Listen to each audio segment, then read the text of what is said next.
What's going on, guys? Welcome back to the channel. Well, the old girl let me down again. Battery is dead. We got it jumped off, no problem. She ran fine, got it home, started again. She started right back up, so I must be getting the battery charged just enough. And I'm not sure, well, it's the factory battery. It's 5 years old. It's shot, I'm sure. So nonetheless, got a new battery from O'Reilly's. I did a little bit of searching here and there to see kind of what some recommendations were, or what other people are having luck with. The guy at O'Reilly's told me that actually the O'Reilly's brand, of course that's what he told me, is performing a little bit better than the typical red top or yellow top battery. Some people are having some problems with those lately, and they're not sure if it's because they've changed manufacturers recently, or they changed some of the design, or whatever the case might be. But he's had some complaints with them lately, so I moved to the O'Reilly Platinum AGM, whatever that battery is. We'll test it out. I guess, it's gonna be better than this dead one, right? So, never changed the battery on the Q50. It's obviously tucked in there.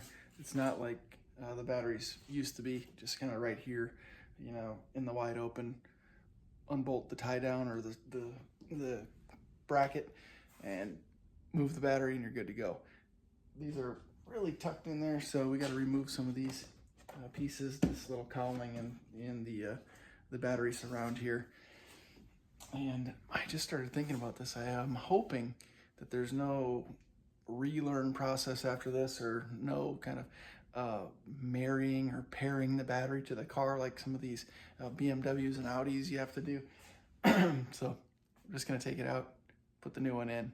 Hopefully there's no issues. So I guess I'm just gonna jump right into it, tackle this project, get this thing done with. It's late tonight, but guys, don't forget about the 5K giveaway. Follow the rules, check out the previous video. I'm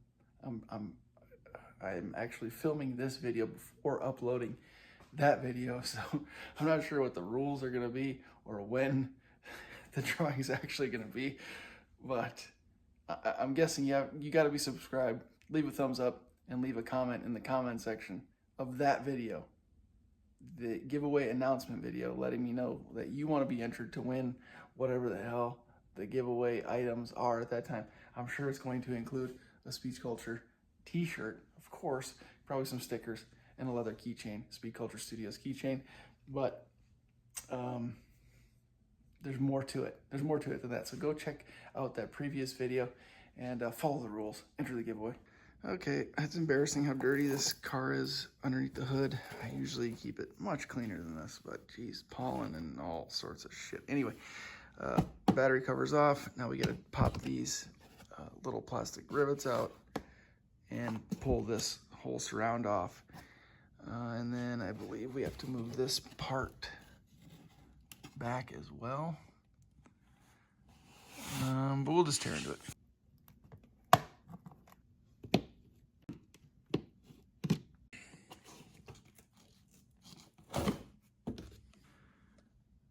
Well, that opened it up quite a bit for us. We're definitely gonna do some cleaning up under here while we're doing this.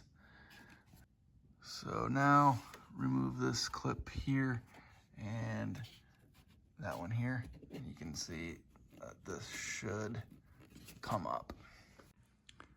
Okay, those clips removed. So this basically slides out, you can see.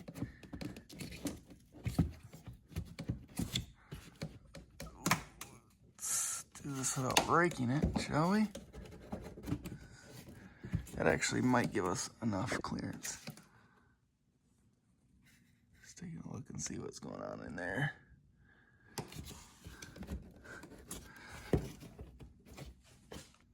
So basically, if you jiggle this free from up here, you can kind of pull it out. You can go as far out as you want. There's another clip you can remove over there. But I think this is gonna give us enough room to access the nut there and remove this bracket. I think we can wiggle the battery out from this point. Okay, so right in the center, I actually found this little clip here. You can push it up and release it, so it actually separates that cowling. And this allows you to flip it up and out of the way. So that's pretty handy. So 10 millimeter socket here and here, loosen that up, and actually this box can be released here, and move that up and out of the way as well.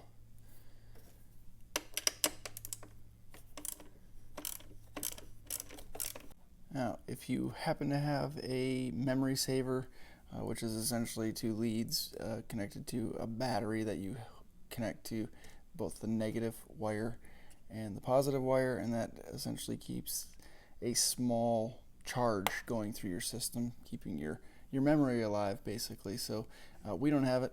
We're going forward. 10 millimeter nut on each side. All right, everything is out. Not too bad to pull out, actually. Old, new, slightly different size. Hopefully goes in with no problems. Keep the plastics on until we get it installed, but I'm just going to look here.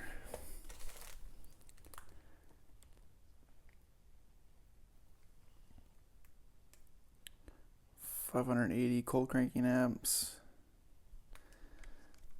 This is slightly stronger at 640, but it's a 35 class 35 battery. I don't know shit about batteries. I just know the guys at O'Reilly's look it up, right? They always look it up. What make, model, year, all this. This is one they said they had that works for it, so here we go. Now, if your new battery is a little bit shorter than the factory one, most will come with this height adapter. So it's basically just a little platform for the shorter battery to sit on. Make sure your cables aren't tweaked or kinked in any way to get them connected. All right, it's all strapped down. Word of advice, never work on vehicles late at night or when you're tired. Oh my God, had it all strapped in, realized I didn't put the insulator on, had to take it back out, bolting it back down. Rather than switching the direction on my ratchet, I pushed this button and the socket fell down in the hole. I had to take the battery completely out and pull the battery tray out. Got it back in.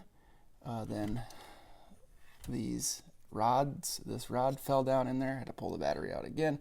Jeez Louise, driving me crazy. But finally, we got it. I wanted to take the strap off. Kind of forgot all about it. Fuck it, it's in there. Now we'll connect the battery and we should be good to go.